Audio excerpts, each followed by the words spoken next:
नमस्कार दोस्तों, क्या आपने कभी सोचा है कि कुछ लोग अचानक ऐसे गायब हो जाते हैं जैसे हवा में घुल गए हों? कोई सुराग नहीं, कोई सबूत नहीं, बस एक खाली जगह। आज हम बात करने वाले हैं इतिहास के कुछ ऐसे ही सबसे रहस्यमय गुमशुदा लोगों की जिन्होंने दुनिया को हिलाकर रख दिया और आज भी अनसुलझे रहस्य बने हुए हैं। तैयार हो जाइए एक ऐसी यात्रा के लिए जो आपको हैरान कर देगी। कल्पना कीजिए, आप समुद्र में हैं और आपको एक जहाज मिलता है जो तैर रहा है, सब कुछ सही सलामत है, लेकिन उसमें कोई नहीं है। यही कहानी है मैरी सेलेस्टे की। यह एक अमेरिकी व्यापारी जहाज था जो 1872 में अटलांटिक महासागर में लावारिस पाया गया। इस जहाज पर कप्तान, उनका परिवार और चालक दल सवार था। जहाज का माल, अल्कोहल के बैरल अपनी जगह पर थे। जहाज की नावें भी वहीं थीं। ऐसा लगा जैसे अचानक कोई उन्हें छोड़कर चला गया हो।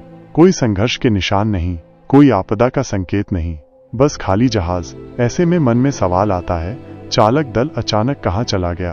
क्या समुद्री डाकुओं ने हमला किया? क्या किसी प्राकृतिक आपदा ने उन्हें जहाज छोड़ने पर मजबूर कर दिया?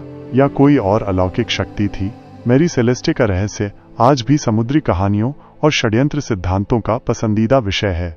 अब बात करते हैं एक ऐसे शख्स की जिसने क्राइम की दुनिया में एक ऐसा निशान छोड़ा जो कभी मिट नहीं पाया।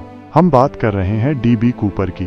1971 में एक आदमी जिसने खुद को डी.बी. कूपर बताया, उसने एक अमेरिकी यात्री विमान को हाईजैक कर लिया।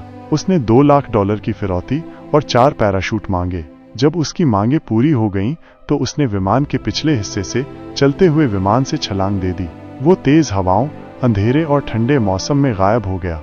उसके बाद उसे फिर कभी नहीं देखा गया।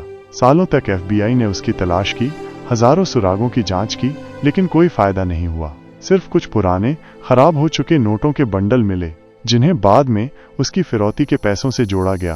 कुछ सवाल जो मन में आते हैं, क्या वो बच गया था? क्या वो छलांग के दौरान मारा गया? क्या वो इतना चालाक था कि FBI को चकमा दे गया? डी.बी. कूपर का मामला आज भी अमेरिकी इतिहास में एकमात्र अनसुलझा एयर पायरेसी का मामला है। और अंत में हम बात करते हैं एक ऐसी महिला की जिसने आसमान में इतिहास रचा। 1930 के दशक की मशहूर अमेरिकी एविएटर अमेलिया ईयरहार्ट ने कई रिकॉर्ड तोड़े। वो अटलांटिक महासागर को अकेले पार करने वाली पहली महिला बनी, लेकिन उनका सबसे बड़ा कारनामा ही उनके रहस्यमय अंत का कारण बन गया। 1937 में अमेलिया ने दुनिया का चक्कर लगाने की ठानी। अपने नेविगेटर फ्रेड नूनन के साथ वो लगभग पूरा रास्ता तय कर चुकी थीं, जब प्रशांत महासागर के ऊपर उनका प्लेन गायब हो गया। आखिरी रेडियो संदेश फीका पड़ने लगा और फिर सन्नाटा छा गया। विशाल खोज अभियान चलाए गए, लेकिन न तो उनका विमान मिला, न ही उनका कोई सुराग। लोगों ने बाद में अनुमान लगाया कि क्या ईंधन खत्म हो गया था, क्या वो किसी दूर दराज के द्वीप पर क्रैश हो गईं, या कोई और रहस्य था। आज भी अमेलिया ईयरहार्ट का गायब होना एविएशन इतिहास के सबसे बड़े अनसुलझे रहस्यों में से एक है। तो दोस्तों, ये थे इतिहास के कुछ सबसे रहस्यमय गुमशुदा लोगों की कहानी। अमेलिया ईयरहार्ट का आसमान में गायब होना, मैरी सेलेस्टे का खाली जहाज और डी.बी. कूपर की हवा में छलांग। ये सभी कहानियां हमें सोचने पर मजबूर करती हैं कि इस दुनिया में कुछ ऐसे रहस्य भी हैं जिनका जवाब शायद हमें कभी न मिले। आपको इनमें से कौन सा मामला सबसे हैरान करने वाला लगा? हमें कमेंट्स में बताएं, और अगर आपको ये वीडियो पसंद आया हो तो लाइक करें, शेयर करें और हमारे चैनल को सब्सक्राइब करना न भूलें। मिलते हैं अगले रहस्यमय वीडियो में।